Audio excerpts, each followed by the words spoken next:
আজকে নতুন বাংলাদেশে নতুন স্বাধীনতা পাওয়ার পরে আপনারা আজকে নতুন সরকার গঠিত করছে, কিন্তু আফসোস আজকে আপনারা নতুন সরকার গঠিত করছেন, আপনাদের সকল দাবি, আপনাদের সকল আবদার, সকল কিছুই একবারও আমাদের প্রবাসীদের কথা উল্লেখ করেন নাই, বা একবার আমাদের প্রবাসীদেরকে প্রয়োজন মনে করেন নাই।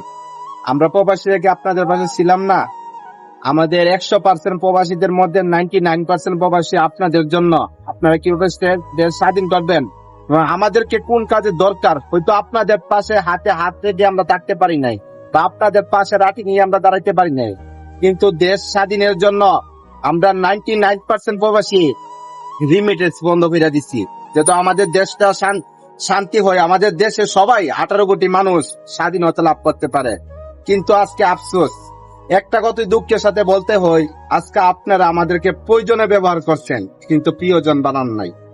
কারণ আমাদের প্রবাসীদের নতুন কিছু না, আমাদের প্রবাসীদেরকে প্রতিটা পরিবার, 99% পরিবার আমাদেরকে প্রয়োজনে ব্যবহার করে, কিন্তু প্রিয়জন বানায় না। তো আজকে দুঃখের সাথে বলতে হয়, আপনারা সবাই আমাদেরকে প্রয়োজনে ব্যবহার করলেন, কিন্তু প্রিয়জন বানান না। জিজ্ঞাসা করতে পারতেন যে আমাদের প্রবাসীদের কোনো আবদার আসেনি, আমাদের প্রবাসীদের কোনো দাবি আসেনি, কিন্তু একটা বারো আমাদেরকে জিজ্ঞাসা না আমাদের কোনো দাবি আছে কিনা, বা আমরা কি চাই প্রবাসীরা। আমরা তো আর কোনো ক্ষমতা চাই না, বা আমরা কোনো রাজনীতি চাই না, আমরা একটু শান্তি, বা আমরা একটু বাংলাদেশের মানুষের কাছে এবং বাংলাদেশের মানুষের কাছে আমরা লিমিটেড যুদ্ধ হিসেবে আমরা একটু শান্তি চাইতাম, আমাদের একটু সুযোগ সুবিধার জন্য চাইতাম, বাংলাদেশের 18 কোটি মানুষের কাছে আমাদের একটু সুযোগ সুবিধার জন্য চাইতাম।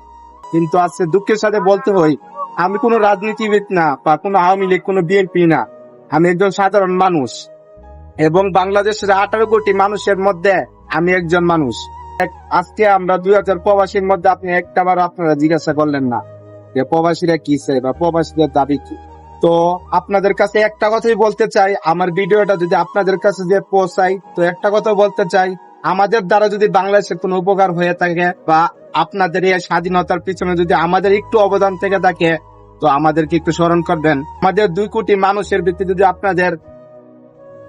আমাদের 2 কোটি মানুষের একটু সুখ শান্তি বা একটু সম্মান চাই, আর কিছু না। যদি আমাদের 2 কোটি মানুষের ভিতর থেকে আপনাদের কোনো অবদান থেকে থাকে, বা আমরা 2 কোটি মানুষের যদি কোনো আপনাদের স্বাধীনতার পিছনে কোনো অবদান থেকে থাকে, আমাদেরকে একটু স্মরণ করবেন, আর আমাদেরকে একটু জিজ্ঞাসা করেন প্লিজ, যে আমরা কি চাই, আমরা কি স্বাধীনতা চাই, বা আমরা কি দাবি আপনাদের প্রতি, বাংলাদেশের 16 কোটি মানুষের কাছে আমাদের কি দাবি।